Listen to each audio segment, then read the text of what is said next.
சர்வதேச பொருளாதார நிலவரத்திற்கு ஏற்ப இந்தியாவில் தங்கத்தின் விலை அவ்வப்போது உயர்ந்தும் குறைந்தும் வருகிறது. கடந்த சில மாதங்களாக தங்கம் விலை புதிய உச்சம் தொட்டு வருகிறது.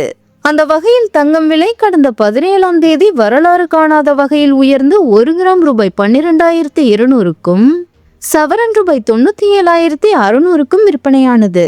தொடர்ந்து தங்கம் விலை ஏற்ற இறக்கத்தை சந்தித்து வந்தது.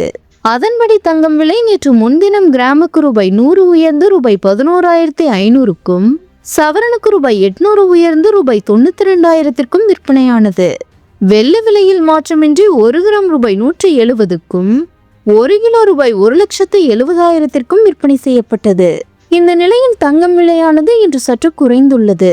அந்த வகையில் சென்னையில் ஆபரண தங்கத்தின் விலை கிராமுக்கு ரூபாய் 50 குறைந்து ரூபாய் 11,450க்கும் சவரனுக்கு ரூபாய் 400க்கும் ரூபாய் 91,600க்கும் விற்பனையாகிறது. வெள்ளி விலையில் மாற்றமின்றி 1 கிராம் ரூபாய் 170க்கும் 1 கிலோ ரூபாய் 1,70,000க்கும் விற்பனை செய்யப்படுகிறது.